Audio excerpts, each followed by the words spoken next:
Hey everyone, Arlecchino and Lyney is here. Today in this video, we'll review a little bit about the first phase of 4.6 wishing banners.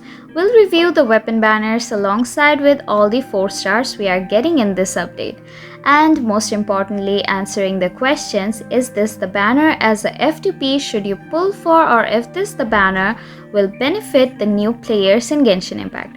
So before we start, if you find my videos helpful or you just enjoy them as content, don't forget to subscribe because I'm trying to reach 500 subs this time and all your support is appreciated. So let's get right into it. 4.6 banners have 2 5-star pyro main DPSs where Arlecchino is more of a versatile character because of her unique abilities. Her bond of life mechanics or the scythe we saw with her signature weapon, Arlecchino can fit into a lot of team compositions.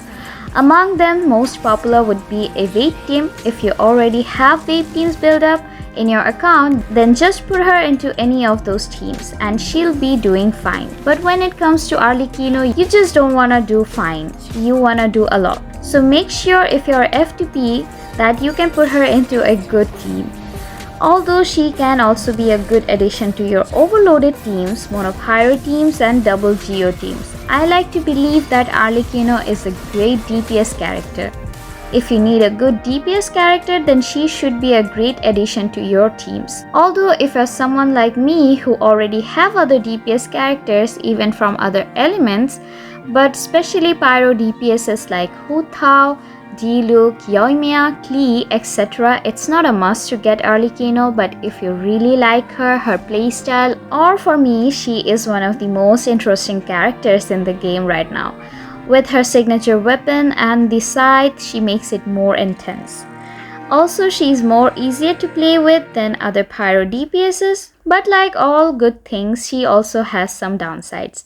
Like if you're someone who doesn't really care about her potential, rather you were more into her drip marketing with the scythe and overall kit, then if you can't pull for her signature weapon, she will not have that scythe with any other weapons. Similarly, even if you have the weapon, the scythe will not show on other characters. So this feature is not universal. Also, you have to prepare teams to get the most out of Arlecchino's kit, such as building Bennett, Xingqiu or Hydro characters to support her, such as Yelan, Kokomi, Furena, etc. And these are not all F2P characters, so you have to invest. For Shul, Sucrose, Kazuha or initially you can invest on Lyney. For overloaded teams, Chevros, etc. So getting the best support or suitable supports for Arlecchino is a must. So if you're someone who doesn't have build-up characters as such, it's going to be a bit difficult to get the best out of her. On the other hand, Lyney is one of the characters we have in the game who works best in the monopyro team. With Lyney, Genshin is bringing the monopyro teams to the new levels. Although it's a bit tricky to play with Lyney at first, but once you get the hang of his playstyle, hitting those big numbers will become easier and fun. But then again, Lyney doesn't have many team options or he doesn't work that well in other teams like Vape, Overloaded, etc. So while wishing for Lyney, we need to keep these facts in mind. With all the 4-star characters in this banner, it looks like the whole family is here. It's pretty much the House of the Heart banner with a Xiangling in it. But synergy-wise, this banner doesn't really work. As I mentioned before, Chevros or Bennett would have add a lot of support and buff to any teams of Arlecchino and Lyney. For vape teams, Bennett is a blessing, and for overloaded teams, Chevros is one of the best 4 stars in the game right now. But we have Xiangling in this banner who can fit into almost any teams in the game and has the ability to support buff, and she's also a great DPS character in a sense. With her Constellation 4, she can do a lot better as her Pyronado duration increases by 40%, which will help you to gain a lot of damage while you are in the game. Same goes for Frenemy. He is also a DPS character and needs a lot of support from the other characters, so building a 4-star physical DPS I don't really recommend to anyone because it costs a lot of resources to build a character, and if you really don't like a character or their playstyle, it's not worth building. Lyney is a okay kind of 4-star character if you're early in the game and doesn't really have animo characters who can stroll or use VV 4-piece set, then you can use her, but ultimately you'll switch to better characters later in the game anyways. So I don't recommend pulling in this banner just for the 4 stars, because it's not really necessary for anyone. Also, if we look at the weapon banner, it's very niche oriented. Arlecchino's signature weapon Crimson Moon, it's mostly best for her, though you can use it on other characters as it has a good amount of base attack and crit rate in it, but it's not a universal spear in my opinion. First Great Magic is a really good bow. If not on Lyney, you can use it on Tinary or Ganyu, as this bow has passive damage for charge attacks and elemental niche damage for other party members. If the wielder has 3 gimmick stacks of attacks, then the damage will increase 16, 32 and 48%.